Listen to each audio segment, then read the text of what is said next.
اعوذ باللہ من الشیطان الرجیم بسم اللہ الرحمن الرحیم وَلَئِن شِئْنَا لَنَذْهَبَنَّ بِالَّذِي أَوْحَيْنَا إِلَيْكَ ثُمَّ لَا تَجِدُ لَكَ بِهِ عَلَيْنَا وَكِيلًا إِلَّا رَحْمَةً مِّن رَّبِّكَ إِنَّ فَضْلَهُ كَانَ عَلَيْكَ كَبِيرًا۔ اور اے نبی اگر ہم چاہیں تو جو چیز ہم نے آپ کی جانب وحی کی ہے یعنی یہ قرآن حکیم، اسے ہم آپ سے سلب کر لیں، لے جائیں، آپ کے سینے سے محو کر دیں اسے۔ خطاب بظاہر حضور سے ہے، اصل میں یہ لوگوں کو بتایا جا رہا ہے کہ ان کا جو مقام ہے، یہ خود بھی کہتے ہیں کہ میں انسان ہوں، مجھ پر اللہ کی طرف سے وحی آئی ہے، میں نے کوئی دعویٰ نہیں کیا، نہ خدائی کا دعویٰ کیا ہے، نہ میں نے یہ کہا ہے کہ میں فرشتہ ہوں، یہ اللہ کی دین ہے، اللہ کی عطا ہے جو وحی انہیں عطا ہوئی ہے۔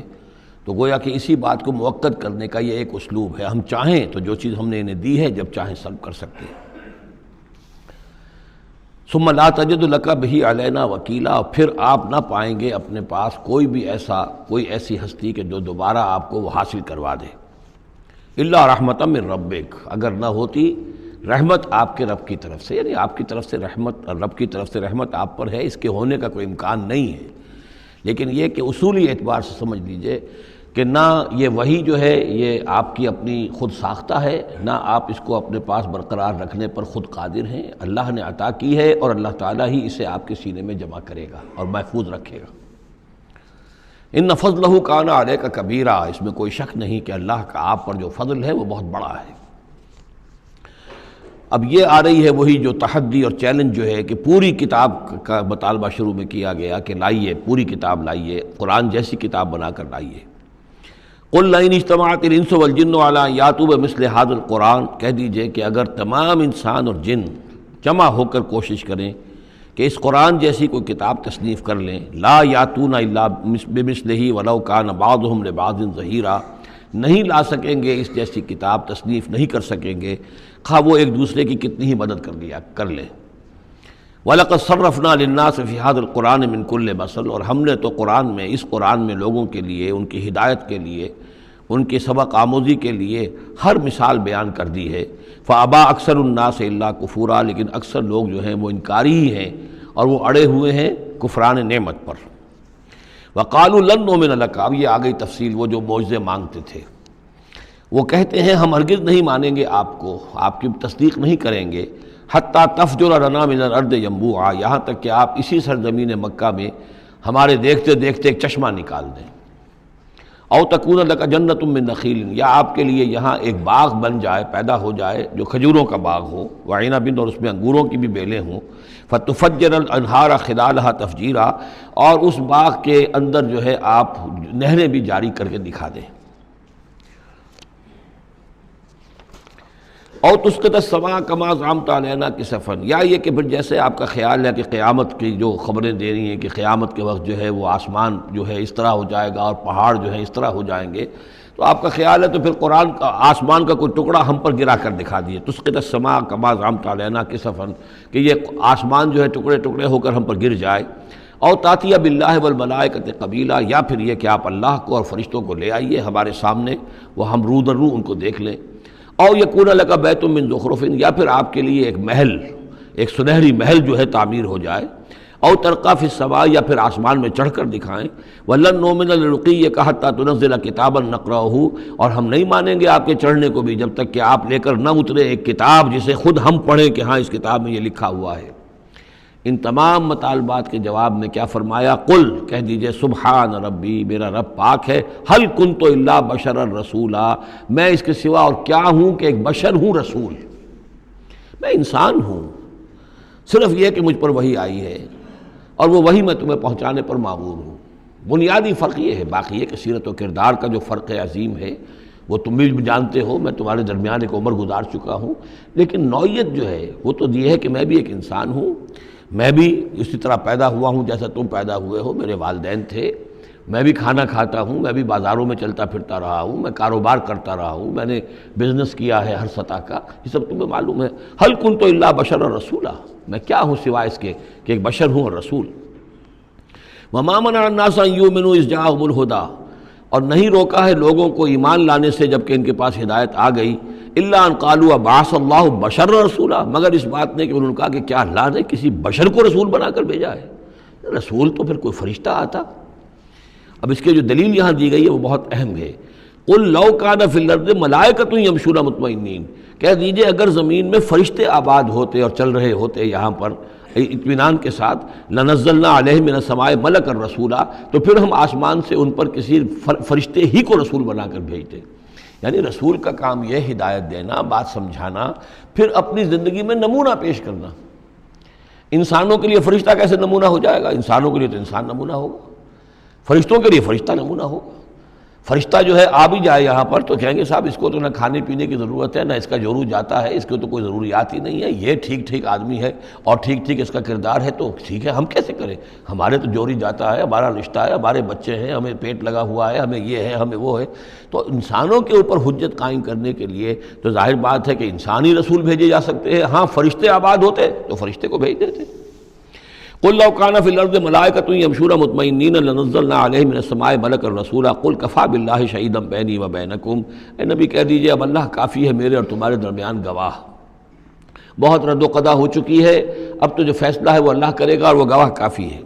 انہ کان بعبادہ خبیرا بصیرا، اور وہ اپنے بندوں کو دیکھ رہا ہے، باخبر ہے، میرے حال سے بھی واقف ہے اور تمہاری جو کیفیت ہے اس کو بھی جانتا ہے۔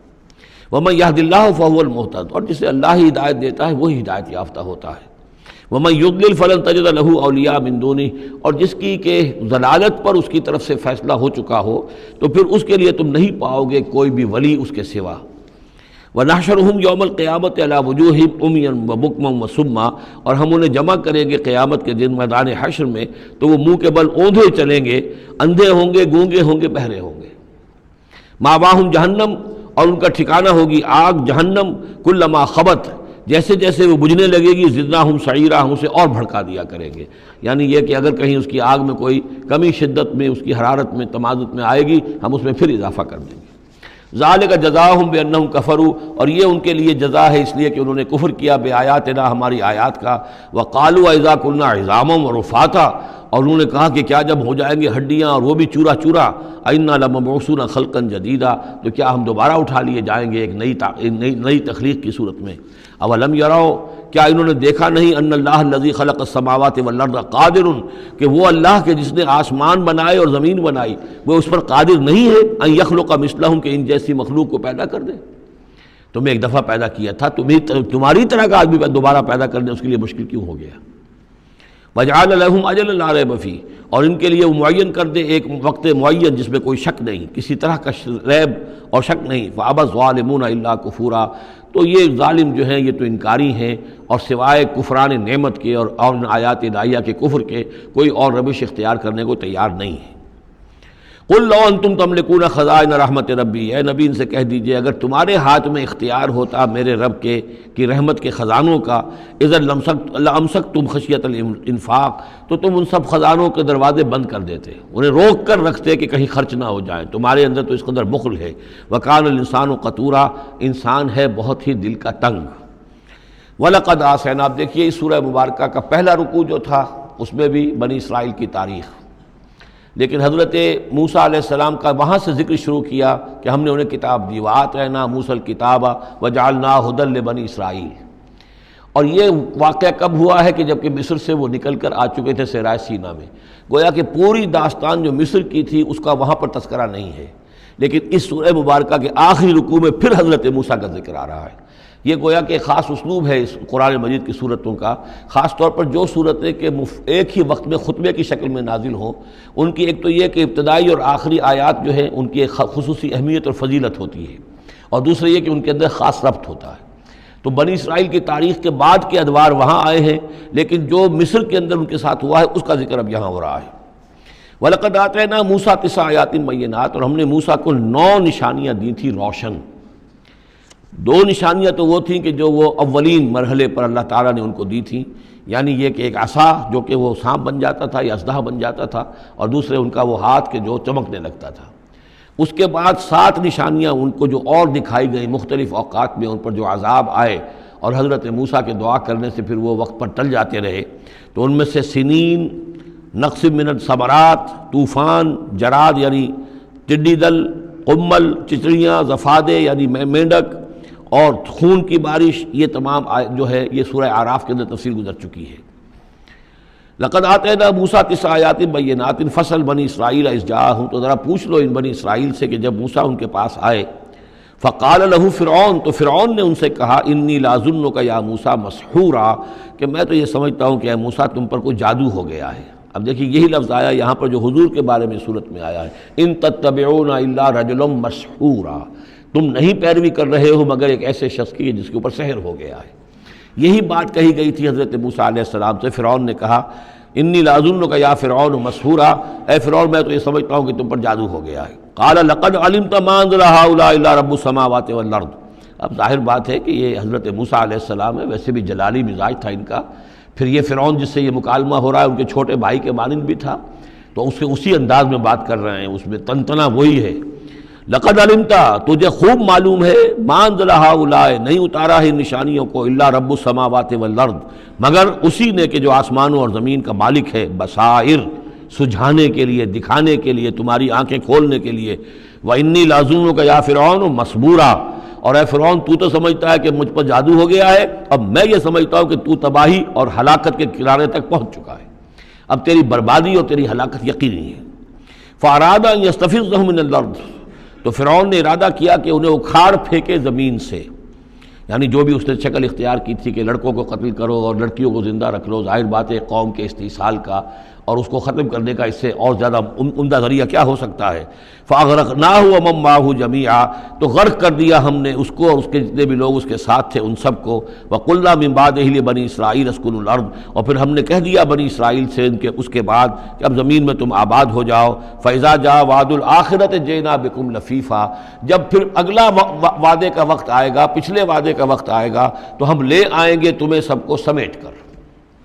یہ وعد الآخرت سے مراد اکثر و بیشتر تو لیا گیا آخرت کا وعدہ، جب قیامت آئے گی، یعنی تم زمین میں رہو، قیامت آئے گی، تم سب کو ہم جھاڑو پھیر کر جمع کریں گے، سب کے سب جمع ہوں گے، ایک میدان حشر میں آئیں گے، سب کے سب جمع ہو جائیں گے، جیسے کہ کہیں جو ہے وہ باغ میں جو ہے جھاڑو دی جاتی ہے اور سب کو جمع کر لیا جاتا ہے، تنکوں وغیرہ کو، جئنا بکم لفیفا، تم سب کو لپیٹ کر لے آئیں گے۔ لیکن میرا گمان یہ ہے کہ اس کے اندر اشارہ ہے اس بات کی طرف کہ جو ڈائسپورا کا پیریڈ جو چل رہا تھا بنی اسرائیل کی تاریخ کا، جو شروع ہوئے حضور کی بعثت کے وقت جو ہے 500 برس ہو چکے تھے، اور جب یہ صورت نازل ہو رہی ہے تو گویا کہ 550 برس ہو چکے تھے ان کے ڈائسپورا کو، اس لیے کہ 40 برس کی عمر میں تو حضور پر وحی شروع ہوئی ہے اور کم سے کم 10-12 سال اور بیت چکے ہیں۔ 550 برس سے وہ نکال دیے گئے تھے سرزمین فلسطین سے، اور وہ منتشر ہو گئے تھے پوری زمین میں، کوئی کہیں کوئی کہیں کوئی کہیں، لیکن اشارہ کیا جا رہا ہے کہ جب آخرت کا وقت قریب آئے گا تو تم سب کو سمیٹ کر لے آئیں گے، جیسے کہ آج ان کو جھاڑو پھیر کر پوری دنیا میں یہودیوں کو فلسطین میں جمع کیا جا رہا ہے۔ اس لیے کہ ان کا جو آخری جو انجام ہے، جس سزا کے یہ مستحق ہو چکے تھے حضرت مسیح علیہ السلام کو رد کر کے، اور جس سزا کی مزید توثیق ہو گئی جبکہ انہوں نے حضور پر بھی ایمان لانے سے انکار کر دیا، تو اب یہ کنڈیمڈ پرزنرز کے مانند ہے کہ اب ان کی سزا تو ہو چکی ہے لیکن اس کی ایگزیکیوشن ابھی باقی ہے۔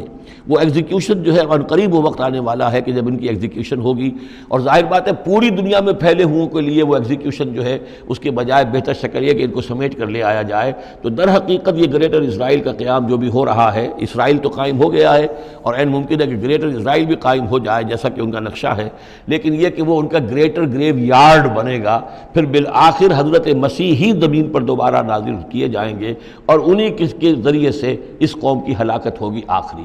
تو جب وہ وقت آئے گا قیامت کے وعدے کا تو پھر ہم تمہیں لے آئیں گے سمیٹ کر، پوری دنیا میں سے جھاڑو پھیر کر تمہیں سب کو ایک جگہ جمع کر لیں گے۔ واللہ عالم۔ اب اس کے بعد پھر اس سورہ مبارکہ کی آخری آیات میں قرآن مجید کا تذکرہ جو ہے بڑے شاندار الفاظ میں ہے۔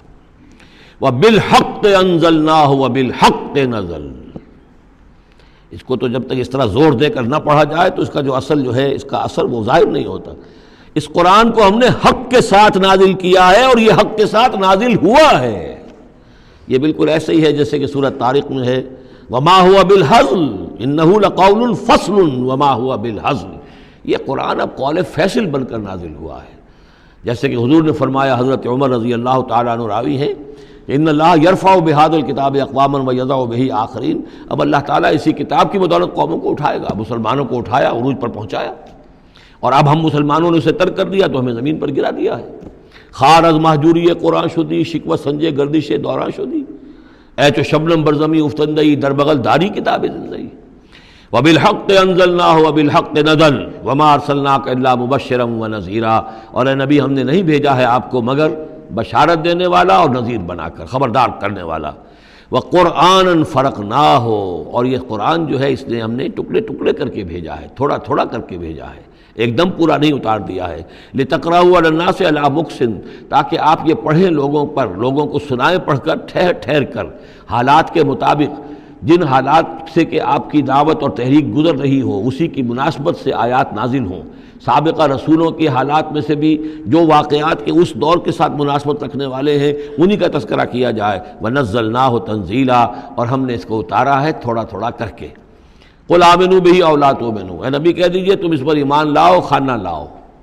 ان الذین اوتوا العلم من قبلہ، یقیناً وہ لوگ جنہیں اس سے پہلے علم دیا گیا تھا، اذا یتلی علیہم، جب یہ قرآن ان کو پڑھ کر سنایا جاتا ہے، یخرون للاذقان سجدا، تو وہ اپنی ایڑیوں کے، اپنی ٹھوڑیوں کے بل سجدے میں گر پڑتے ہیں، ویقولون، اور کہتے ہیں سبحان ربنا، یہ یقیناً ہوں گے جب قرآن یہ کہہ رہا ہے تو یہود کے علماء میں سے اس وقت، جب تک کہ براہ راست جو کنفرنٹیشن نہیں ہوئی تھی، حضور ابھی مدینے نہیں آئے تھے، دور دور سے خبریں آ رہی تھیں، تو بعض لوگ ہوں گے کہ جو دل کے اندر ان کے یہ نیکی کے جذبات جو ہیں وقتی طور پر اٹھے ابھرے، اور انہوں نے قرآن مجید کو پہچان کر پھر یہ کہ وہ سجدے میں گرے اللہ کے سامنے۔ وَيَقُولُونَ سُبْحَانَ رَبِّنَا إِن كَانَ وَعْدُ رَبِّنَا لَمَفْعُولًا، اور وہ کہتے ہیں پاک ہے ہمارا رب، اور یقیناً ہمارے رب کا وعدہ تو پورا ہو کر رہنا ہی تھا۔ اللہ کا تو وعدہ تھا، اللہ نے کہا تھا کہ ایک آخری نبی میں بھیجوں گا، اللہ نے کہا تھا اس کے منہ میں اپنا کلام ڈالوں گا۔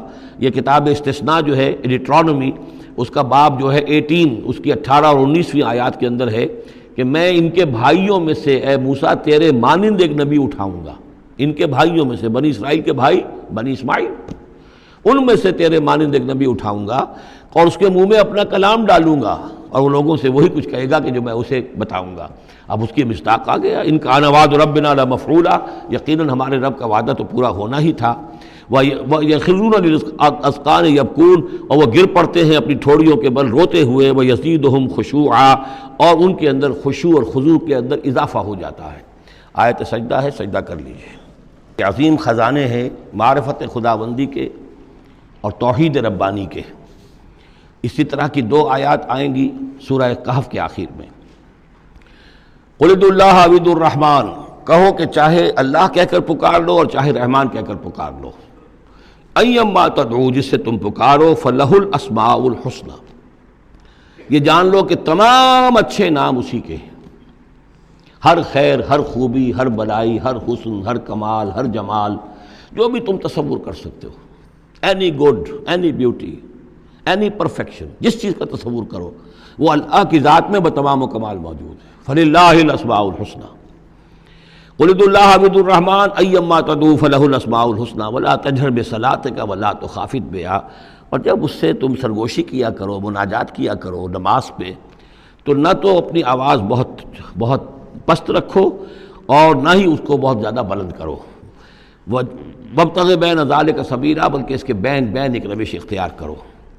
آخری آیت جو ہے یہ یوں سمجھیے کہ اپنے مضمون کی مناسبت کے اعتبار سے تو واقعتاً یہ ہے کہ یہ سورہ اخلاص کے تقریباً ہم وزن آیت ہے۔ 5 انداز سے اس میں اللہ تعالیٰ کی توحید اور عظمت کا بیان ہے ایک آیت میں۔ قل الحمد للہ، کہیے کل حمد، کل شکر اللہ کے لیے، الذی لم یتخذ ولدا، دوسری بات جس نے کہ کسی کو اپنی اولاد نہیں بنایا، نہ بیٹا نہ بیٹی، لم یلد ولم یولد، سورہ اخلاص۔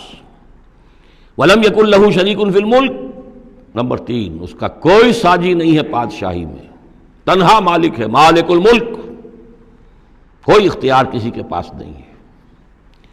چوتھی بات، وَلَمْ يَكُنْ لَهُ وَلِيٌّ مِّنَ الذُّلِّ، اس کا کوئی ولی کمزوری کی وجہ سے نہیں ہے۔ تم دوستیاں نبھاتے ہو، پالتے ہو اس لیے کہ تمہیں ضرورت ہوتی ہے، دوست وقت پہ کام آئے گا، تم اس کی کبھی کوئی ناجائز بات بھی ماننے پہ مجبور ہو جاتے، دوست ہے اس کی بات کیسے ٹال دوں، اس لیے کہ دل میں یہ ہوتا ہے کہ کبھی مجھے بھی اس سے کوئی بات منوانی پڑے گی، ضرورت ہو سکتا ہے۔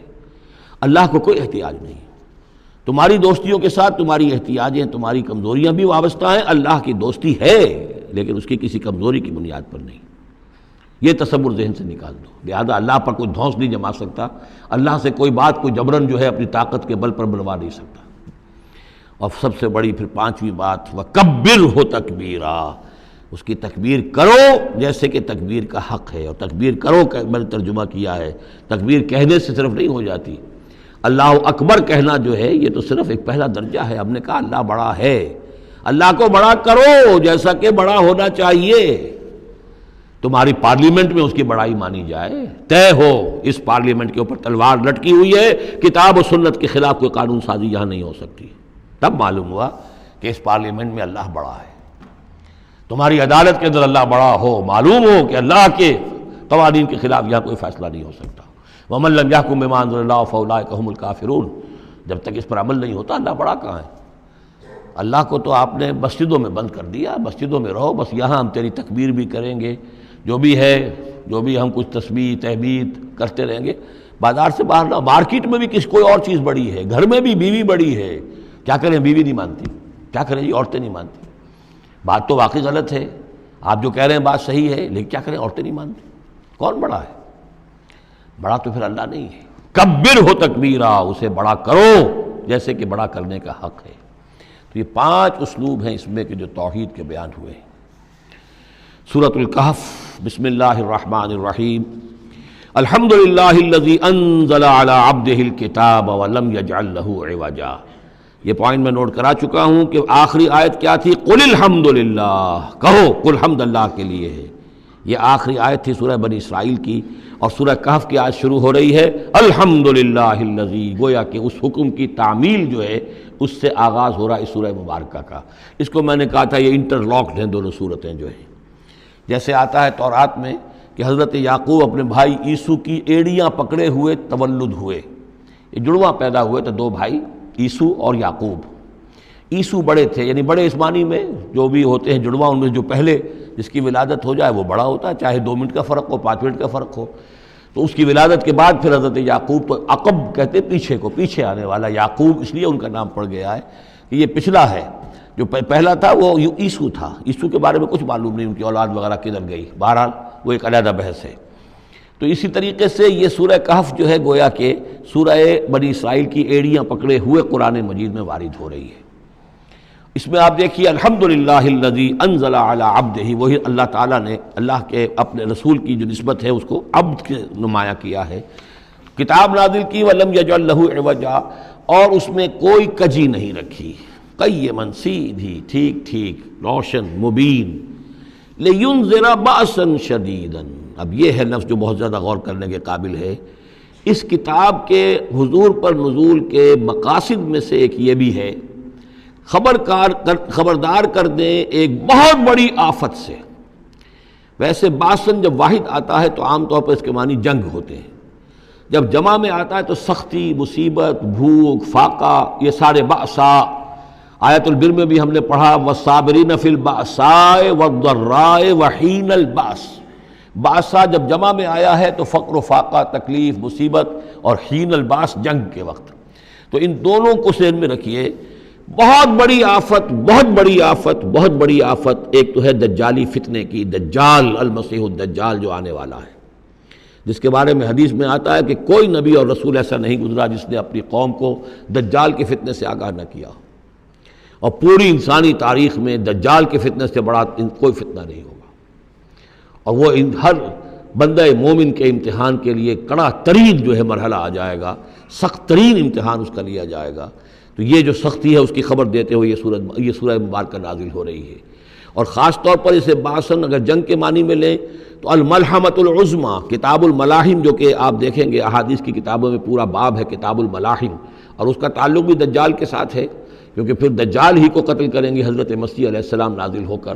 تو یہ سارا مسئلہ جو ہے اس کی خبر دینے کے لیے قیما لینذر بأسا شدیدا من لدنہ، گویا کہ یہ جو احادیث کی کتابوں میں آپ کو حدیث کے یہ ابواب ملتے ہیں، چاہے وہ کتاب الفتن ہو اور چاہے وہ کتاب جو ہے آثار قیامہ ہے، اس طرح کے جتنے بھی ہیں، اور کتاب الملاحم ہے، یہ گویا کہ اس کی شرح ہے لِيُنذِرَ بَأْسًا شَدِيدًا مِّن لَّدُنْهُ، اور یہ ہوگا بھی خاص اللہ کی طرف سے، یہ آزمائش بھی، یہ دجال کا فتنہ بھی، یہ بہت بڑی جنگ بھی، جس کو آرمگڈون کہتے ہیں، کرسچین جو ٹریڈیشن ہے اس میں اس کے لیے لفظ ہے آرمگڈون، ایک بہت بڑی جنگ ہوگی۔ ڈکشنری میں بھی آپ دیکھیں گے کہ خیر اور شر کی قوتوں کے درمیان اس دنیا کے خاتمے سے پہلے ایک بہت بڑی جنگ ہونی ہے جس کا نام یہ آرمگڈون ہے۔ لِيُنذِرَ بَأْسًا شَدِيدًا مِّن لَّدُنْهُ وَيُبَشِّرَ الْمُؤْمِنِينَ الَّذِينَ يَعْمَلُونَ الصَّالِحَاتِ، اور تاکہ بشارت دے وہ ان اہل ایمان کو جو نیک عمل کرتے ہوں، أَنَّ لَهُمْ أَجْرًا حَسَنًا، کہ ان کے لیے ہوگا بہت اچھا بدلہ، مَاكِثِينَ فِيهِ أَبَدًا، اور وہ اس میں رہیں گے ہمیشہ ہمیشہ۔ یہ جو دجالی فتنہ ہے اس کے ساتھ ایک خاص مناسبت ہے سورہ مبارکہ کی۔ احادیث میں آتا ہے کہ دجالی فتنے کے اثرات سے بچنے کے لیے اس سورہ مبارکہ سے ذہنی اور قلبی رشتہ مفید ہے، اس کی تلاوت کرتے رہنا، خاص طور پر جمعے کے روز پوری سورہ کہف، ورنہ یہ کہ کم سے کم اس کی ابتدائی اور آخری آیات ان کی بڑی اہمیت ہے۔ دجالی فتنہ اصل میں کیا ہے سمجھ لیجئے کہ ایک تو ہے دجالی فتنہ بالعموم، دجل کہتے ہیں فریب کو، جیسے کہ کوئی نبی نہیں ہے، وہ اس نے فریبی لبادہ اوڑھ لیا، نبوت کا دعویٰ کر رہا ہے، وہ دجال ہے۔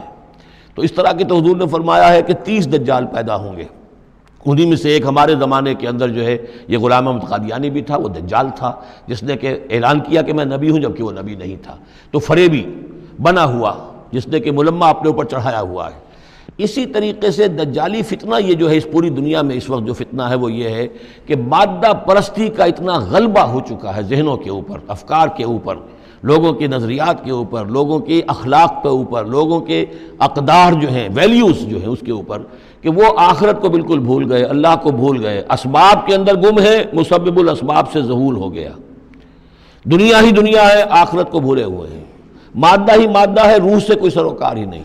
یہ ہے بالعموم جس کا نام دجالی فتنہ ہے کہ حقیقت کے اوپر پردہ پڑا ہوا ہے، آخرت پر دنیا کا پردہ پڑا ہوا ہے۔ یہ دنیا جو ہے در حقیقت کیا ہے؟ وَمَا الْحَيَاةُ الدُّنْيَا إِلَّا مَتَاعُ الْغُرُورِ، یہ دھوکے کا سامان ہے۔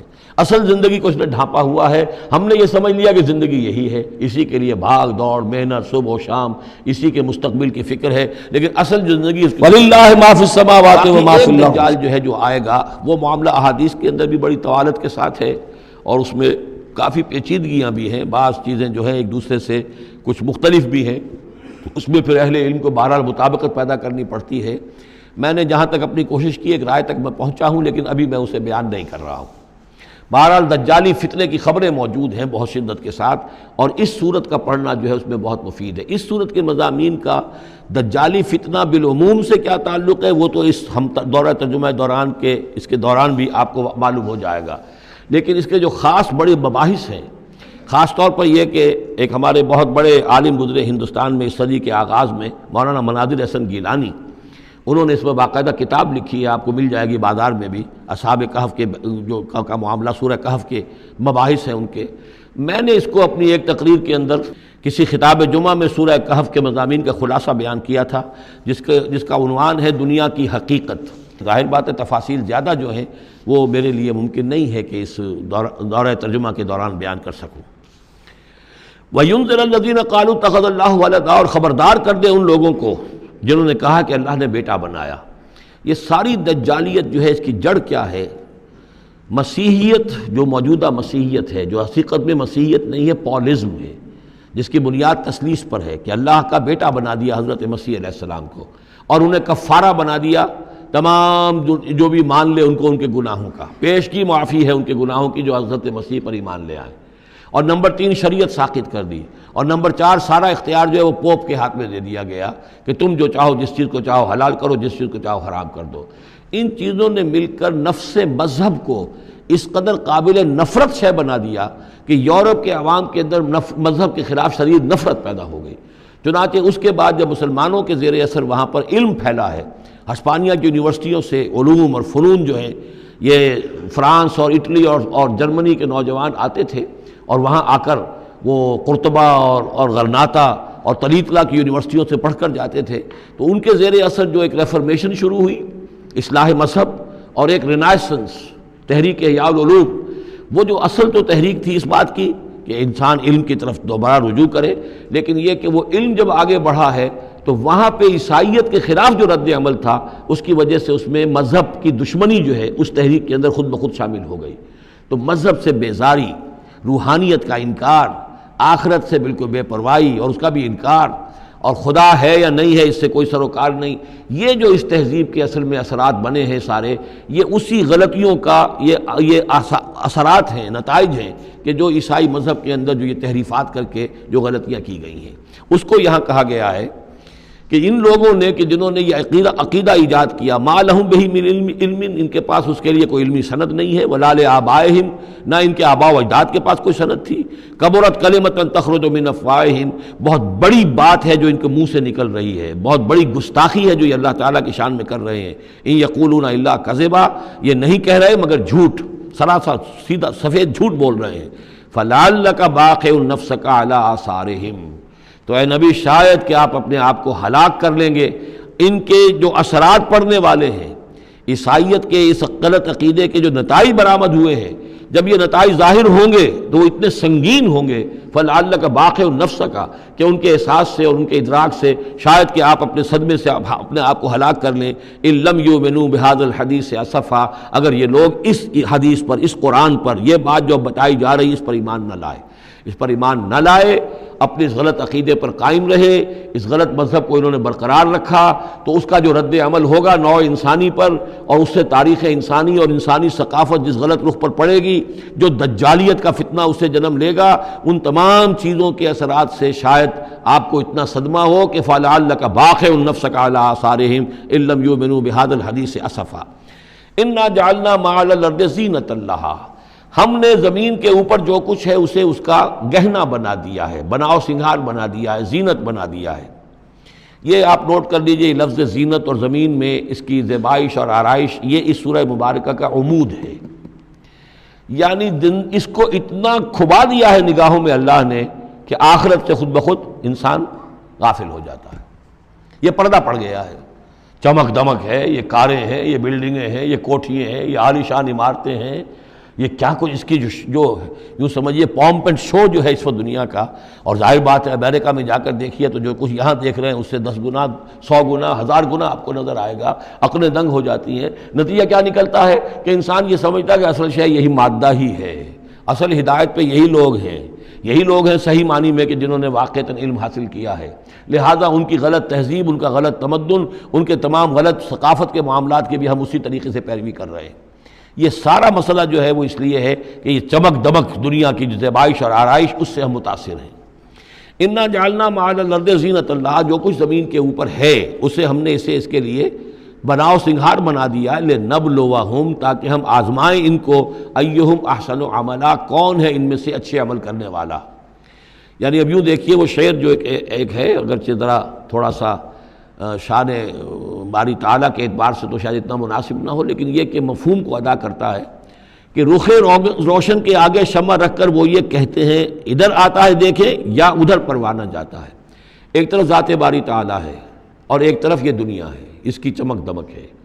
اب یہ پروانہ جو ہے یہ انسان، اس کا امتحان ہے، آیا یہ اللہ اور آخرت کی طرف جا رہا ہے یا دنیا کی طرف اور دنیا کی زیبائش اور آرائش کی طرف جا رہا ہے۔ جو زیبائش اور آرائش کی طرف چلا گیا وہ گیا، وہ تباہ و برباد ہو گیا، فقط خسر خسرانا مبینا۔ اور جس نے اس دنیا کی زیبائش اور آرائش اس سے منہ موڑ کر وہ جو حقیقت جو اصل حسن ازلی ہے اللہ تعالیٰ کا اور اس کا جو جلال اور کمال ہے اور جو آخرت کی نعمتیں ہیں ان کو اختیار کر لیا، وہ کامیاب ہو گیا۔ تو امتحان اتنا ہی ہے کہ رخ روشن کے آگے شمع رکھ کر وہ یہ کہتے ہیں ادھر جاتا ہے دیکھیں یا ادھر پروانہ آتا ہے۔ وَإِنَّا لَجَاعِلُونَ مَا عَلَيْهَا صَعِيدًا جُرُزًا، اور یہ کہ جو کچھ بھی اس پر ہے ہم ایک وقت آئے گا کہ اس کو بنا کر رکھ دیں گے جیسے کہ میدان جس میں سے کہ فصل کاٹ لی گئی ہو۔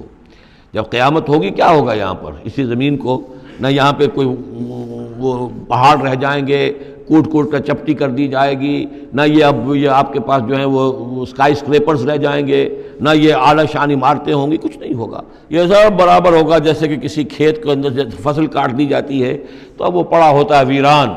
وَإِنَّا لَجَاعِلُونَ مَا عَلَيْهَا صَعِيدًا جُرُزًا، ہم اسے کر کے چھوڑیں گے ایسا کھیت کہ جہاں پر چورا پڑا ہوا ہو، صرف بچا کھچا جو ہے وہ اس کا توڑی کا اور کچھ نہ ہو، ام حسبت ان اصحاب الکہف والرقیم کانوا من آیاتنا عجبا. اب یہاں سے اصحاب کہف کی بات شروع ہو رہی ہے، کیونکہ پوچھوایا تھا یہودیوں نے اصحاب کہف کون تھے.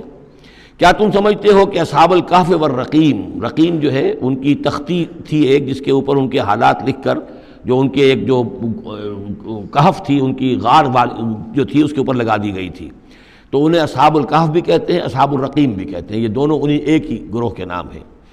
کیا وہ تمہارے خیال میں ہماری بڑی عجیب آیات میں سے تھا؟ یعنی واقعتاً بات تو ایک غیر معمولی تھی، لیکن حقیقت میں ہمارے ہاں تو ہماری تخلیق میں، ہماری صنائی میں اس سے ہزاروں گنا زیاددہ عجیب باتیں ہوتی ہیں. ہمارے لیے تو وہ کوئی شے ہے ہی نہیں کسی بھی درجے میں، تم سمجھتے ہو کہ شاید وہ بہت بڑی بات ہے. یہ سابق کہف کا جو قصہ ہے، اب میں سمجھتا ہوں کہ پورے وثوق کے ساتھ ہم کہہ سکتے ہیں کہ یہ قصہ کیا تھا. دیکھیے، جب حضرت مسیح علیہ السلام آئے ہیں تو یہ پورا علاقہ جو ہے فلسطین کا، اور یہاں پہ جو آپ نے تبلیغ کی ہے، تو یہ اس وقت رومن امپائر کا ایک حصہ تھا. اگرچہ مقامی طور پر ایک لوکل بادشاہ جو تھا یہودی وہاں پر حکومت کر رہا تھا، لیکن وہ پپٹ تھا. اصل میں تو حکومت جو تھی رومیوں کی، جو رومی تھے بت پرست. اور اس کے بعد چونکہ انہوں نے بغاوت کی، حضرت مسیح تو اٹھا لیے گئے سن 30 عیسوی کے آس پاس یا 33 عیسوی کے آس پاس، لیکن اس کے بعد جو ہے ان یہودیوں نے بغاوت کی رومیوں کے خلاف، جس کے نتیجے میں سن 70 عیسوی میں ٹائٹس رومی نے تو ان کی حکومت بھی ختم کی اور بیت المقدس کو برباد کیا، یروشلم کو تباہ کیا، 1,33,000 یہودیوں کو قتل کیا اور ان کو بھیج دیا، نکال دیا وہاں سے باہر. اس وقت کا معاملہ یہ ہے کہ اب کوئی اکے دکے جو بھی رہ جاتے تھے یہاں پر، کوئی یہودی یا عیسائی، یہودیوں کو تو نکال دیا، عیسائی رہ گئے، لیکن عیسائیوں پر بھی بہت ظلم ہوتا تھا. یہ موحد تھے، حضرت عیسیٰ کے ماننے والے، وہ بت پرست تھے. تو اس زمانے میں کہیں بادشاہ کوئی تھا، ڈیسیس یا دقیانوس جس کو کہتے ہیں، اس کے زمانے میں کچھ جو عیسائی تھے حضرت عیسیٰ پر ایمان رکھنے، آج کے عیسائیوں پر قیاس نہ کیجئے، جو نصارہ تھے حضرت عیسیٰ کو ماننے والے جو موحدین تھے، ان میں سے کچھ نوجوانوں کی پیشی ہوئی بادشاہ کے دربار میں. انہوں نے کہا کہ تم اپنے نئے دین سے اگر باز نہیں آؤ گے، اتنے دن کی مہلت تمہیں دی جا رہی ہے تو تمہیں سولی چڑھا دیا جائے گا. بس مہلت دی جا رہی ہے، جاؤ غور کر لو، سوچ لو. ان لوگوں نے آ کر سوچا کہ اب نہ تو ہمارے لیے یہ ممکن ہے کہ ہم مقابلہ کر سکیں، چلو کسی غار میں چھپ جاتے ہیں، دیکھیں اللہ تعالیٰ کیا کرتا ہے ہمارے لیے. وہ ایک غار میں جا کر چھپ گئے، اور غار میں جا کر چھپے ہیں تو اللہ نے انہیں وہاں پر سلا دیا. موت تاری نہیں کہ سلا دیا. اللہ کروٹ بھی بدلواتا رہا، ان کے لیے سارا کچھ بندوبست کیا، اللہ کی قدرت میں تھا. حضرت عزیر کو 100 برس کے لیے مار دیا تھا، موت کے بعد ان کو دوبارہ زندہ کر دیا. لیکن یہ کہ ان کا معاملہ یہ ہے کہ ان کو وہاں پر جو ہے تقریباً 300 برس یہ وہاں پر پڑے رہے اس غار کے اندر. غار کی شکل کچھ خاص ایسی تھی کہ ادھر آنا جانا لوگوں کا تھا ہی نہیں. اور یہ ہے جو موجودہ ترکی کے علاقے میں شہر ایفسس ہے ایک، اس کے آس پاس ہیں اس طرح کے غار، جیسے اجنٹا کے غار ہندوستان کے مشہور ہیں، ایسے ہی وہاں بھی غاروں کا سلسلہ ہے. اور ہیں بھی وہ ایسے کہ ان کے دہانے جو ہیں وہ ہیں شمال کی جانب، تو دھوپ ان میں براہ راست نہیں جاتی. صرف یہ کہ ریفلیکٹڈ لائٹ تو آتی ہے، لیکن یہ کہ براہ راست دھوپ نہیں جاتی. تو ایک طرح کا اندھیرا سا اس کے اندر، ٹوائی لائٹ جسے آپ کہہ لیں، وہ رہتا ہے سارا دن. وہاں پر یہ 300 برس تک سوتے رہے. اس 300 برس کے عرصے میں یہ ہوا کہ رومن امپائر جو ہے اس نے خود عیسائیت اختیار کر لی. 300 عیسوی کے اندر کانسٹنٹائن جو تھا ایمپرر، وہ عیسائی ہو گیا. اب پوری امپائر جو عیسائی ہو گئی. اب اس کے زمانے میں اس کے بعد تھیوڈوسیس ہے ایک، 446 عیسوی میں یہ تھا. اس کے زمانے میں اللہ تعالیٰ نے ان لوگوں کو جگایا 300 برس کے بعد. اب یہ سمجھ رہے ہیں کہ وہی زمانہ ہے، وہی کفار کی حکومت ہے، وہی مشرکین ہے. اب انہوں نے ڈرتے ڈرتے اپنے کسی ایک آدمی سے کہا بھائی جاؤ یہ لے کے سکہ لے کر جاؤ چاندی کا، اور کچھ نہ کچھ کھانے پینے کے لیے لے کر آؤ، دیکھنا لیکن اس طرح ہو کہ ہمارا پتہ نہ چل جائے کہ ہم یہاں چھپے ہوئے ہیں. وہاں جو گئے انہوں نے وہ سکہ پیش کیا اور کہا یہ سکہ تمہارے پاس کہاں سے آیا؟ یہ تو بہت پرانا سکہ ہے، تو 400 سال پرانا، 300 سال پرانا سکہ کہاں سے لے آئے تمہیں کوئی خزانہ ملا ہے؟ بہرحال اس حوالے سے اب وہ جو ہے وہ پکڑے گئے. ان کی حالت جو ہے وہ جو بات سامنے آ گئی. لیکن جب بات سامنے آ گئی تو اب ان کا تو بہت یعنی وہ عزت کی گئی، اس لیے کہ اب تو جو ان کا مذہب تھا در حقیقت پوری مملکت کا مذہب وہی ہو چکا تھا. تو صورتحال تو تبدیل ہو چکی ہے. پھر یہ کہ اس کے بعد تفصیل معلوم نہیں ہے کہ غالباً وہ جا کر اپنی اسی غار میں وہ سو گئے ہیں، یا دوبارہ اللہ نے ان پر وہیں پر موت طاری کر دی ہے، اس کا دروازہ بند کر کے اور اس پر ایک تختی لگا دی گئی ہے. یہ اصحاب کہف ہے. گبن کی جو ہے the decline and fall of Roman empire, اس میں بھی یہ 7 سلیپرز، 7 سونے والے، ان کی کہانی موجود ہے. یہ چیز جو ہے گویا کہ رومن لٹریچر کے اندر موجود تھی، اس کا جو ذکر موجود تھا، اور قرآن مجید میں یہ امتحاناً سوال کیا گیا حضور سے، تو اس کا جواب دیا گیا کہ یہ 300 برس تک کچھ لوگوں کو سلا دینا یہ اللہ تعالیٰ کے نزدیک تو کوئی بڑی بات نہیں ہے، تمہارے نزدیک ام حسبت ان اصحاب الکہف والرقیم کانوا من آیاتنا عجبا اذ ابى الفتية الى الکہف، جبکہ وہ نوجوان آئے اپنے اس غار میں، فقالوا، اور انہوں نے کہا ربنا آتنا من لدنک رحمتا، پروردگار اب خاص اپنے خزانہ فضل سے ہمارے لیے رحمت کا بندوبست فرما، وہیئ لنا من امرنا رشدا، اور ہمارے لیے ہمارے معاملے کے اندر جو ہے وہ کوئی عافیت کا بندوبست فرما، فضربنا علی آذانہم، تو ہم نے تھپکی دے دی ان کے کانوں پر، فی الکہف سنین عددا، اسی وہ غار کے اندر جو ہے وہ سوتے رہے کئی سال، ابھی یہاں اس بات کو نہیں چھیڑا کتنے سال، سنین عددا، متعدد سال وہ سوتے رہے، ثم بعثناہم، پھر ہم نے انہیں اٹھایا، لنعلم ای الحزبین احصیٰ لما لبثوا امدا، تاکہ ہم دیکھیں کہ دو گروہوں میں سے کس کو صحیح معلوم ہے کہ کتنے عرصے وہ وہاں رہے تھے، اس کا ذکر آگے آ جائے گا، دو گروہوں سے مراد کیا ہے۔ نحن نقص علیک نبأہم بالحق، اے نبی ہم آپ کو ان کا یہ قصہ سنا رہے ہیں، بیان کر رہے ہیں ان کے حالات حق کے ساتھ، صحیح بلا کم و کاشت۔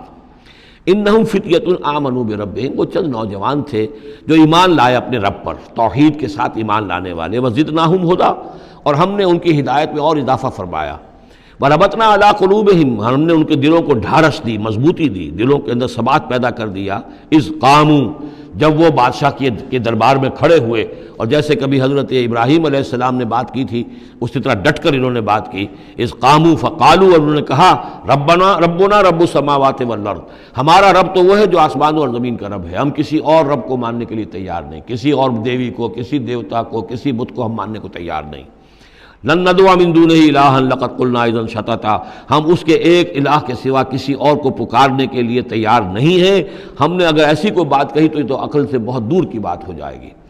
ہؤلاء قوم اتخذوا من دونہ آلہہ، یہ جو ہماری قوم ہے اس نے اس بہت سے آلہہ جو ہیں اختیار کر لیے ہیں اللہ کے سوا، انہوں نے اختیار کر لیے ہیں بہت سے آلہہ اس کے سوا، لولا یاتون علیہم بسلطان بین، تو کیوں نہیں وہ پیش کرتے ان کے اوپر کوئی دلیل، کوئی سند، کوئی اللہ کی طرف سے اتاری ہوئی سند ہو، کوئی آسمانی کتاب ہو۔ فمن ازلم ممن افترى علی اللہ کذبا، تو کون ظالم ہوگا اس شخص سے بڑھ کر کہ جس نے اللہ تعالیٰ کی طرف جھوٹ گھڑ کر منسوب کر دیا۔ تمہارے لیے اب مہلت صرف چند دن کی ہے، اس میں تم فیصلہ کر لو، اگر تم اپنے دین سے واپس نہیں پھرو گے اور ہمارے دین میں واپس نہیں آؤ گے، اپنے دین کو چھوڑ کر نئے دین کو، تو تمہیں ہم ہلاک کر دیں گے۔ اب یہ وہاں سے جا کر مشورہ کر رہے ہیں، وَإِذْ اعْتَزَلْتُمُوهُمْ، اور دیکھو جب تم نے اب ان سے اپنے آپ کو علیحدہ کر لیا ہے، وَمَا يَعْبُدُونَ إِلَّا اللَّهِ، اور ان ہستیوں کو بھی تم نے چھوڑ دیا جن کی وہ پرستش کرتے ہیں اللہ کے سوا، فَآوُوا إِلَى الْكَهْفِ، تو اب آؤ کسی کھو میں، کسی غار میں پناہ لے لیں، يَنشُرْ لَكُمْ رَبُّكُم مِّن رَحْمَتِهِ، تمہارا رب تمہارے لیے وہاں کوئی رحمت کا سامان کر دے گا، وَيُهَيِّئْ لَكُم مِّنْ أَمْرِكُم مِّرْفَقًا، اور تمہارے معاملے کے اندر اللہ تعالیٰ خاص اپنی طرف سے کوئی نرمی اور کوئی آسائش کا سامان پیدا فرما دے گا۔ وَتَرَى الشَّمْسَ إِذَا طَلَعَت تَزَاوَرُ عَنْ كَهْفِهِمْ ذَاتَ الْيَمِينِ، اور تم دیکھو کہ سورج جب طلوع ہوتا تھا تو وہ ان کی اس غار سے کنی کتراتا ہوا داہنی طرف نکل جاتا تھا، یعنی براہ راست دھوپ جو ہے اس میں نہیں آتی تھی۔ وَإِذَا غَرَبَتْ، جب ڈوبتا تھا، تَقْرِضُهُمْ ذَاتَ الشِّمَالِ، تو بھی وہ کنی کترا جاتا تھا بائیں طرف، تو گویا کہ سورج جو ہے یوں جا رہا ہے اور اس غار کا جو منہ ہے وہ شمال کی طرف ہے، لہذا براہ راست جو ہے داہنی طرف سے ہو کر بائیں طرف سے ہو کر سورج نکل گیا، دھوپ جو ہے براہ راست اس پر نہیں آ رہی۔ اسی اصول پر آج کل جو بڑی بڑی بلڈنگز بنتی ہیں جو کارخانوں کی اور ملز کی، اس میں یہ نارتھ لائٹ شیلز بنائے جاتے ہیں، ایسے شیل روف کی ہوتے ہیں کہ جس میں پھر جو روشنی جو ہے وہ نارتھ کی طرف سے لیتے ہیں، کیونکہ ہمارے ہاں جو سورج ہے وہ کبھی بھی نارتھ میں نہیں جاتا، لہذا جو ہے سورج براہ راست کبھی نہیں آئے گا بلکہ انڈائریکٹ لائٹ آئے گی۔ وَهُمْ فِي فَجْوَةٍ مِّنْهُ، اور وہ جو اس غار تھی اندر سے کھلی تھی، اس کھلی غار کے اندر جا کر وہ لیٹ گئے، سو گئے۔ ذَلِكَ مِنْ آیَاتِ اللَّهِ، یہ اللہ کی نشانیوں میں سے ہے، مَن يَهْدِ اللَّهُ فَهُوَ الْمُهْتَدِ، جس کو اللہ ہدایت دیتا ہے وہی ہے کہ جو ہدایت یافتہ ہوتے ہیں، وَمَن يُضْلِلْ فَلَن تَجِدَ لَهُ وَلِيًّا مُرْشِدًا، اور جس کو اللہ تعالیٰ گمراہ کر دے، جس کی گمراہی کا فیصلہ فرما دے، پھر اس کے لیے تم نہیں پاؤ گے کوئی بھی جو حمایتی ہو، مددگار ہو، اس کو راہ پر لانے والا۔ وَتَحْسَبُهُمْ أَيْقَاظًا، صورتحال ایسی تھی کہ تم اگر اس کو دیکھتے تو یہ سمجھتے کہ وہ جاگ رہے ہیں، وَهُمْ رُقُودٌ، حالانکہ وہ سو رہے ہیں۔ وَنُقَلِّبُهُمْ ذَاتَ الْيَمِينِ وَذَاتَ الشِّمَالِ، ہم ان کو کروٹیں بھی دلواتے رہے، داہنی طرف بھی بائیں طرف بھی، تاکہ یہ کہ وہ بیڈ سورز نہ ہو جائیں. ہم جدید اصطلاح میں اگر استعمال کریں تو کروٹ بھی دلوا رہا ہے اللہ تعالیٰ. اللہ تعالیٰ کو ہر قدرت حاصل ہے، اس کے فرشتے معمور ہیں جو کر رہے ہیں، نرسنگ بھی ہو رہی ہے. ذات الشمال وکلبہم باسط ذراعہ بالوسید، ان کا ایک کتا بھی تھا جو اپنے دونوں ہاتھ پھیلا کر، دونوں اگلے جو ہے پاؤں جو ہاتھ اس کو سمجھیے، وہ اس کے کوئی بہت ہی خونخوار قسم کا کتا تھا جو اس غار کے منہ پر اپنے دونوں ہاتھ پنجے آگے پھیلا کر بیٹھا ہوا ہے زور سے. اس کا نتیجہ کیا نکلتا تھا؟ لو اطلعت علیہم، اگر اچانک تمہارا کہیں وہاں گزر ہو جائے، لولیت منہم فرارا ولملیت منہم رعبا، تو وہاں سے تمہارے اوپر غروب طاری ہو جائے، خوف طاری ہو جائے، اور میں وہاں سے تم بھاگو. کہ بڑا بھیانک منظر ہے، ایک کہف ہے، اندر اندھیرا ہے، اور آگے جو ہے بڑا کوئی ٹیریئر بل قسم کا کتا جو ہے وہ بیٹھا ہوا ہے، خوفناک قسم کا، اور اس نے اپنے پنجے بھی آگے کیے ہوئے ہیں. وَلَمُلِئْتَ مِنْهُمْ رُعْبًا وَكَذَلِكَ بَعَثْنَاهُمْ، اسی طرح پھر ہم نے انہیں ایک وقت میں اٹھایا. لِيَتَسَاءَلُوا بَيْنَهُمْ، تاکہ وہ آپس میں ایک دوسرے سے سوال کریں. قَالَ قَائِلٌ مِّنْهُمْ كَمْ لَبِثْتُمْ، ان میں سے ایک نے کہا کتنے عرصے یہاں ہم رہے ہوں گے، کیا خیال ہے آپ کا؟ قالوا لبثنا یوما او بعض یوم، انہوں نے کہا کہ ہم رہے ہوں گے ایک دن یا دن کا کچھ حصہ، تھوڑی سی نیند ہم نے لی ہے، استراحت کی ہے، اور کیا کیا ہے. قالوا ربکم اعلم بما لبثتم، کچھ اور تھے، انہوں نے کہا چھوڑو اس بات کو، اللہ تمہارا جانتا ہے کتنی دیر رہے، 2 گھنٹے رہے، 2 دن رہے، کیا پتہ، ہمیں کیا معلوم. فابعثوا احدکم بورقکم ھذہ، تو لو یہ چاندی کا سکہ، ورق جو ہے چاندی کو کہتے ہیں، تو اس کو دے کر ایک آدمی کو بھیجو الی المدینۃ، شہر کی طرف، فلینظر، وہ دیکھے، ایھا ازکی طعاما، کہاں سے کوئی پاکیزہ خوراک مل سکے. ظاہر بات ہے کہ وہ ان کا جو تصورات تھے، موحد بھی تھے تو پاکیزہ کھانا بھی چاہتے تھے. ایھا ازکی طعاما فلیاتکم برزق منہ، تو اس میں سے کچھ ہمارے لیے راشن لے آئے. ولیتلطف، اور دیکھے کہ وہ نرمی کرے، کسی سے جھگڑ نہ پڑے، کہیں کسی سے جھگڑ پڑا اور جھگڑنے کی وجہ سے پھر کوئی شکل ہو جائے تو ہم تک لوگ پہنچ جائیں، تو بڑی نرمی کے ساتھ وہ معاملہ کرے. یہ ولیتلطف نوٹ کر لیجئے، یہ تعداد حروف کے اعتبار سے قرآن مجید کا نصف ہے. ولیتلطف کا تے نصف اول میں ہے، لام یہ نصف ثانی میں ہے. یہ نصف ہے تعداد حروف، الفاظ نہیں، حروف، الفابیٹس جو ہیں، جو حروف کی گنتی کی گئی ہے اس کے اعتبار سے یہ ٹھیک نصف ہو گیا. آدھے حروف اس کے تا پر پورے ہو گئے، اور بقیہ آدھے جو ہیں شروع ہو رہے ہیں لام سے. ولیتلطف، اور نرمی کا معاملہ رکھے. ولا یشعرن بکم احدا، اور ایسا نہ ہو کہ وہ ہمارے اوپر متنبع کر دے، لوگوں کو مطلع کر دے، اس کا ذریعہ بن جائے. ان یظہروا علیکم، اگر وہ تمہارے اوپر غالب آ گئے اور قابو پا لیا انہوں نے تم پر، یرجموکم، یا تو تمہیں رجم کر دیں گے، اب سنسار کر دیں گے. او یعیدوکم فی ملتہم، یا تمہیں مجبور کریں گے اور اپنی ملت میں، اپنے دین میں وہ واپس لے جائیں گے. ولن تفلحوا اذا ابدا، اور اگر ایسا ہو گیا تو پھر ہمیشہ کہ تم فلاح سے دور ہو جاؤ گے، پھر نہیں پا سکو گے فلاح کبھی بھی. وکذالک اثرنا علیہم، اس طرح ہم نے مطلع کر دیا ان لوگوں پر، یعنی اب وہاں کے لوگوں نے، شہر کے لوگوں کو مطلع ہو گئے کہ یہ لوگ، ظاہر بات ہے کہ بڑا ایک چرچا ہو گیا ہوگا یہ کون ہے. اب اس نے بات بتائی، پھر وہ آئے تو معلوم ہوا کہ ہاں واقعتاً کہ ان کے حالات، کوئی 7 آدمی ہوتے تھے ایک زمانے میں، اور وہ کہیں روپوش ہو گئے تھے، گم ہو گئے تھے، کہیں نہیں ملے تھے، پوری مملکت میں تلاش کیا گیا تھا. پھر ان کے حالات ایک تختی کے اوپر لکھ کر جو ہیں وہ خزانے میں رکھ دیے گئے تھے. وہ تختی کہیں نکلوائی گئی، 300 برس سے زائد پرانی بات تھی، اس کے اوپر وہ قصہ پورا کا پورا لکھا ہوا مل گیا. تو وہ ساری چیز جو ہے وہ بات کھل گئی. وَكَذَلِكَ عَثَرْنَا عَلَيْهِمْ، اور اس طرح ہم نے یہ بات ظاہر کر دی ان پر. لِيَعْلَمُوا، اب اس سے کیا کیا چیزیں واضح ہوئیں؟ ان وعد اللہ حق وان الساعۃ لا ریب فیہا، اللہ کا وعدہ سچا ہے، اور یہ کہ قیامت کے بارے میں کوئی شک نہیں ہو سکتا. آتیۃ لا ریب فیہا، وہ آ کر رہے گی. اس لیے کہ جب 300 برس تک ایک آدمی سویا رہ سکتا ہے اور پھر وہ اٹھ گیا، تو کیا مشکل ہے اللہ کے لیے کہ وہ جو مر چکے ہوں ان کو دوبارہ زندہ کر دے. اذ یتنازعون بینہم امرہم، اب وہ ان کے بارے میں آپس میں جھگڑنے لگے کہ کیا کرنا چاہیے ان کا معاملہ. وہ تو جا کر اپنی غار کے اندر دوبارہ سو گئے، اور اب اللہ نے ان کے اوپر موت جو ہے حقیقی موت وارد کر دی. اب کیا کرنا چاہیے؟ اذ یتنازعون بینہم امرہم، تو انہوں جب کہ وہ آپس میں جھگڑ رہے تھے، فقالوا ابنوا علیہم بنیانا، کچھ لوگوں نے کہا کہ یہاں پہ ایک یادگار تعمیر کر دی جائے، ایک عمارت تعمیر کی جائے. معلوم ہو کہ یہاں اتنا بڑا واقعہ ہوا ہے تو اس کے پاس ایک یادگار تعمیر ہو. ربہم عالم بہم، ان کا رب ان سے اب بہتر واقف ہے۔ قال الذین غلبوا علی امرہم، تو جن لوگوں کی بات مانی گئی، جو غالب آئے اپنی رائے کے اعتبار سے، انہوں نے یہ کہا لنتخذن علیہم مسجدا، کہ اب ہم یہاں پر ایک مسجد تعمیر کریں گے ان کی یاد میں۔ اب یہاں تک کا واقعہ بیان کر کے فرمایا سیقولون ثلاثۃ رابعہم کلبہم، یہ لوگ کہیں گے کہ وہ 3 تھے اصحاب کہف اور چوتھا تھا ان کا کتا۔ وَيَقُولُونَ خَمْسَةٌ سَادِسُهُمْ كَلْبُهُمْ، اور کچھ یہ کہیں گے کہ نہیں وہ 5 تھے اور چھٹا تھا ان کا کتا، رجمم بالغیب۔ یہ ساری باتیں جو یہ کہہ رہے ہیں یہ اندھیرے کے اندر ٹامک ٹوئیاں ہیں، یہ تیر تکے چلا رہے ہیں اندھیرے کے اندر۔ وَيَقُولُونَ سَبْعَةٌ وَثَامِنُهُمْ كَلْبُهُمْ، اور ان میں سے کچھ وہ بھی ہیں جو کہتے ہیں کہ وہ 7 تھے اور 8واں ان کا کتا تھا۔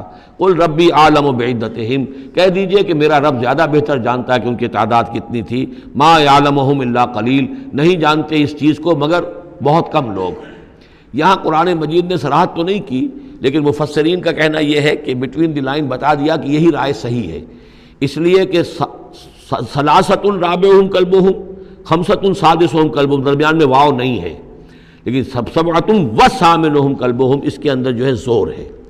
دوسرے یہ کہ جب وہ جاگے تھے تو ایک نے سوال کیا تھا کتنے دن ہم رہے ہوں گے، پھر جواب میں 3 نے کہا تھا 1 دن، یا اس کا کچھ حصہ، اس لیے کہ 3 سے کم پر جمع کا اطلاق نہیں ہو سکتا۔ قالو جو ہے صیغہ جمع کا ہے، 3 سے کم پر نہیں، 2 ہوتے تو قالا ہوتا۔ اسی طریقے سے پھر جنہوں نے یہ کہا کہ چھوڑو اس مسئلے کو اور کسی کو بھیجو کھانا لانے کے، وہ بھی کم سے کم 3 تھے، اس لیے کہ وہ بھی قالو کے لفظ کے ساتھ ہے، تو 3 جمع 3 اور ایک پوچھنے والا، وہ 7 بن گئے۔ ویسے یہ کہ گبن کی کتاب میں بھی میں نے آپ کو بتایا 7 سلیپرز، یہ گویا کہ ان کی ہاں بھی جو ٹریڈیشنز ہیں، ان کی روایات جو تاریخی چلی آ رہی ہیں، ان میں یہ کہانی کے طور پر یہ چیز موجود ہے ان کے لٹریچر کے اندر۔ تو گویا کہ اللہ نے تائید اسی کی ہے، لیکن یہ کہ اس میں جھگڑنے کی ضرورت کیا ہے؟ فلا تمہارے فیہم الا مران ظاہرا، تو اس معاملے کے اندر اے نبی آپ ان سے کچھ زیادہ جھگڑیے مت۔ ولا تستفت فیہم منہم احدا، اور نہ ہی ان چیزوں کے بارے میں ان میں سے کسی سے پوچھیے، اس لیے کہ یہ چیزیں ایسی نہیں ہیں، اسی میں ہمارے لیے ہدایت ہے۔ جو چیز دینی اعتبار سے اہم نہ ہو، اور جو خاص طور پر جو ہمارے لیے جو اصل مسئلہ اس وقت ہے، اقامت دین کی جد و جہد اصل مسئلہ، اس کے اعتبار سے جس کی اہمیت نہ ہو، اس کے بارے میں زیادہ چھان بین کرنا، زیادہ بحث و نظام میں پڑھنا جو ہے وقت ضائع کرنا ہے، بلکہ وہ اپنی اس جد و جہد کو نقصان پہنچانے والی بات ہے۔ فلا تمہارے فیہم الا مران ظاہرا ولا تستفت فیہم منہم احدا ولا تقولن لشیء، یہ بہت اہم واقعہ آ رہا ہے یہاں۔ اس واقعے میں حضور صلی اللہ علیہ وسلم سے ایک سہو ہو گیا تھا۔ جب یہ سوالات کیے گئے تو حضور نے فرمایا ٹھیک ہے میں اس کا جواب دے دوں گا، تم آنا۔ اور یہ کہ انشاءاللہ نہیں کہا، کل تم آنا میں تمہیں جواب دے دوں گا، انشاءاللہ نہیں کہا، صاف ہو گیا، غلطی ہو گئی۔ لیکن یہ کہ اللہ تعالیٰ نے جن کے جتنے رتبے بلند ہوتے ہیں پھر ان کی سختی بھی اتنی ہوتی ہے، جن کے رتبے ہیں سوا، ان کی سوا مشکل ہے۔ ہم عام طور پر یہ باتیں کہتے رہتے ہیں ہمارے لیے اللہ نے کیا گرفت کرنی ہے کہ ان کی کوئی حیثیت ہی نہیں، کوئی مقام ہی نہیں، لیکن یہ کہ جو بلند مقام والا ہو اور وہ بغیر انشاءاللہ کہہ دے کہ کل یہ ہو جائے گا اور انشاءاللہ نہ کہے تو اس پر پھر گرفت ہو گئی۔ تو حضور کی کئی دن گزر گئے کہ جبرائیل نہیں آئے، اور آپ کے لیے پھر ایک مشکل پیدا ہو گئی، گویا کہ مخالفین نے تالیاں پیٹ دی ہوگی کہ لو بس فیل ہو گئے، ناکام ہو گئے اس امتحان کے اندر، جو ہے وہ تو اب یہ کامیاب نہیں ہو پائے۔ اس کے بعد جبرائیل آئے، یہ واقعات بھی لے آئے، ساتھ ہی یہ ہدایت بھی لائے۔ وَلَا تَقُولَنَّ لِشَيْءٍ إِنِّي فَاعِلٌ ذَلِكَ غَدًا، دیکھیے کبھی نہ یہ کہیے گا کہ یہ کام میں کل ضرور کر دوں گا، إِلَّا أَن يَشَاءَ اللَّهُ، مگر اس استثناء کے ساتھ اگر اللہ نے چاہا۔ یہ ہماری تہذیب کے اب یوں سمجھیے کہ کچھ کلمات ہیں سماجی، ہمارے ثقافت کے، ان کے اندر جو ہے توحید کی روح جو ہے وہ کوٹ کوٹ کر بھری ہوئی ہے۔ کوئی اچھا منظر دیکھا، سبحان اللہ، یعنی یہ کہ اس منظر میں کچھ نہیں ہے، اصل میں حسن اللہ کا ہے۔ پھول دیکھا، سبحان اللہ، پھول کی تعریف نہیں کر رہے ہیں، اب بنانے والے کی تعریف ہے جس نے اتنا عمدہ پھول بنایا ہے۔ کوئی آپ کو کوئی تکلیف رفع ہوئی، کوئی ضرورت پوری ہوئی، الحمدللہ، بھوک لگی ہوئی تو کھانا کھایا، الحمدللہ، تعریف اللہ کے لیے۔ کوئی چیز آپ اپنے گھر میں داخل ہوئے، منظر اچھا لگا، بچے کھیل رہے ہیں، بڑا اچھا ماحول ہے، کہیے ماشاءاللہ ماشاءاللہ، جو اللہ کو پسند ہے۔ یہ جو کچھ ہے وہ اللہ کی مشیت سے ہے، یہ کوئی میری صلاحیت سے، میری قوت سے تو نہیں ہے۔ اسی طرح سے کوئی کام کرنا، انشاءاللہ میں یہ کام کرنا تو چاہتا ہوں، ارادہ تو ہے، لیکن ظاہر بات ہے کہ اللہ تعالیٰ کی مشیت کے بغیر، اللہ کی مرضی اور اذن کے بغیر تو نہیں ہو سکتا۔ تو یہ بھی گویا کہ، اور یہ سارے کلمات اس صورت میں آپ کو مل جائیں گے، ماشاءاللہ انشاءاللہ. اور اس سے پہلے ہم الحمدللہ سے شروع کر چکے ہیں. الحمدللہ الذی انزل علی عبدہ الکتاب ولم یجعل لہ عوجا ولا تقولن لشیء انی فاعل ذلک غدا الا ان یشاء اللہ واذکر ربک اذا نسیت. اور اپنے رب کو یاد کر لیا کیجئے جب آپ بھول جائیں. یعنی یہ کہ اگر کسی وقت بھول جائیں تو پھر جب یاد آ جائے وَاذْكُرْ رَبَّكَ تو پھر اللہ تعالیٰ کی طرف دھیان لگائیے. وَقُلْ عَسَىٰ أَن يَهْدِيَنِي رَبِّي لِأَقْرَبَ مِنْ هَٰذَا رَشَدًا. اور کہیے کہ ہو سکتا ہے کہ میرا رب اس معاملے میں اس سے بہتر راہ کی طرف میری رہنمائی کر دے. یعنی میں یہ کیوں کہوں کہ یہ کام میں کروں گا، ہو سکتا ہے اللہ تعالیٰ جو ہے اس سے بہتر کوئی صورتحال پیدا کر دے.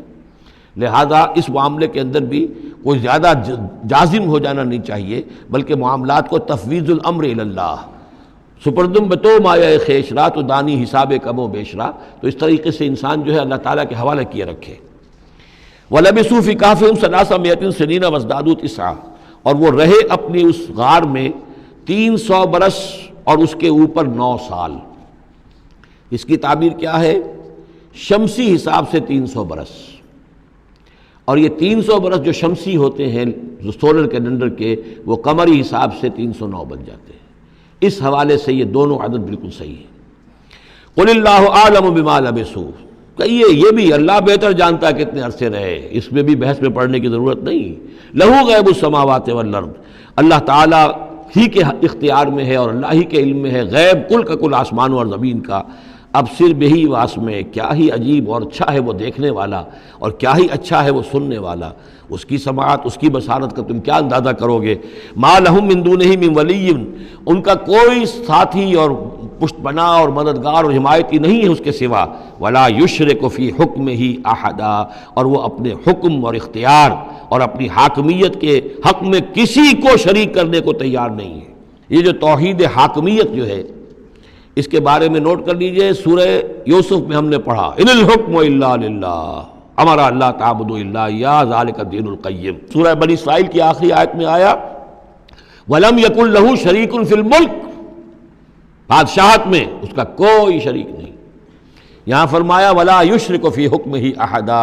وہ اپنے حکم اور حاکمیت کے اختیار میں کسی کو شریک کرنے کے لیے تیار نہیں. وَاتْلُ مَا أُوحِيَ إِلَيْكَ مِن كِتَابِ رَبِّكَ. اور اے نبی تلاوت کیجئے جو آپ کی طرف وحی کی گئی ہے آپ کے رب کی کتاب میں سے. یعنی یہ جو سخت حالات ہیں جن سے آپ گزر رہے ہیں، دباؤ ہے آپ پر بہت شدید، اس میں آپ کے لیے سہارا کیا ہے؟ وما صبرک الا باللہ. اور اللہ کے ساتھ اپنا قلبی تعلق اور ذہنی رشتہ قائم کرنے کے لیے سب سے مؤثر ذریعہ کیا ہے؟ قرآن مجید کی تلاوت. وَاتْلُ مَا أُوحِيَ إِلَيْكَ مِن كِتَابِ رَبِّكَ. جو بھی آپ کی طرف وحی کیا گیا ہے آپ کے رب کی کتاب میں سے اس کی تلاوت کرتے رہا کیجئے. لا مبدل لکلماتہ. اس کی باتوں کو بدلنے والا کوئی نہیں ہے. وَلَن تَجِدَ مِن دُونِهِ مُلْتَحَدًا. اور اس کے سوا آپ کو کہیں کوئی پناہ نہیں ملے گی. پناہ دینے والا بھی وہی ہے، کوئی اور پناہ نہیں دے سکے گا. سختی کتنی بھی ہے جھیلیے، برداشت کیجئے. اس سختی کو آسان بنا سکتے ہیں اللہ کی کتاب کی تلاوت کیجئے اور کر کے سناتے رہیے اپنے ساتھیوں کو بھی. اسی سے تمہارے اوپر یہ سختیاں جو ہیں ہلکی ہو جائیں گی. ان بھاری چیزوں کو برداشت کرنا آسان ہو جائے گا. لیکن جان لیجئے پناہ ملے گی تو اللہ کے دامن میں.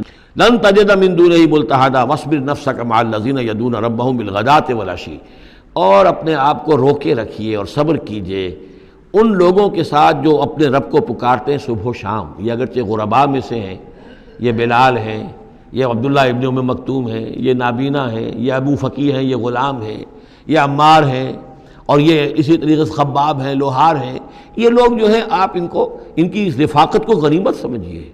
وَاصْبِرْ نَفْسَكَ مَعَ الَّذِينَ يَدْعُونَ رَبَّهُم بِالْغَدَاةِ وَالْعَشِيِّ يُرِيدُونَ وَجْهَهُ. وہ اللہ کی رضا کے طالب ہیں، طلبگار ہیں، اللہ سے محبت کرنے والے ہیں. وَلَا تَعْدُ عَيْنَاكَ عَنْهُمْ. اور دیکھیے آپ کی نگاہیں ان سے ہٹ کر ادھر نہ جائیں جن کے پاس دولت ہے. انہم ترید زینت الحیات الدنیا. کہیں آپ کی نگاہ ادھر نہ جائے جہاں زیبائش ہے، آرائش ہے، دنیا کی چمک دمک ہے، دولت ہے. آپ ولید بن مغیرہ کی طرف تو متوجہ ہوں اور عبداللہ ابن ام مکتوم کی جانب نہ ہو. معاذ اللہ، ایسا نہ کیجیے. یہ بالکل وہی بات ہے جو ہم سورہ ہجر میں بھی پڑھ چکے ہیں. وَلَا تَمُدَّنَّ عَيْنَيْكَ إِلَىٰ مَا مَتَّعْنَا بِهِ أَزْوَاجًا مِّنْهُمْ زَهْرَةَ الْحَيَاةِ الدُّنْيَا. یہ جو بھی ہم نے ان کو دے رکھا ہے دنیا کا ساز و سامان، چمک دمک، اس کی طرف آپ کی نگاہیں نہ اٹھیں. ولا تعد عیناک عنہم، آپ کی نگاہیں ان سے ہٹ کر، انہیں نظر انداز کر کے ان لوگوں کی طرف نہ متوجہ ہو جائیں، ترید زینت الحیات الدنیا، تو کیا آپ بھی دنیا کی، کہ لوگوں کو یہ گمان ہونے لگے، شک ہو جائے کہ آپ کی نگاہ میں بھی دنیا کی زینت کا جو ہے بہت اس کی اہمیت ہے۔ ولا تطع من اغفلنا قلبہ عن ذکرنا، اور مت بات مانیے اس کی جس کے دل کو ہم نے اپنی یاد سے غافل کر دیا ہے، واتبع ہواہ، اور جو اپنی خواہش نفس کی پیروی کر رہا ہے، وکان امرہ فرطا، اور اس کا کام جو ہے وہ اعتدال سے بہت ادھر ادھر ہو گیا ہے۔ بارک اللہ لی ولکم فی القرآن العظیم ونفعنی وإیاکم بالآیات والذکر الحکیم۔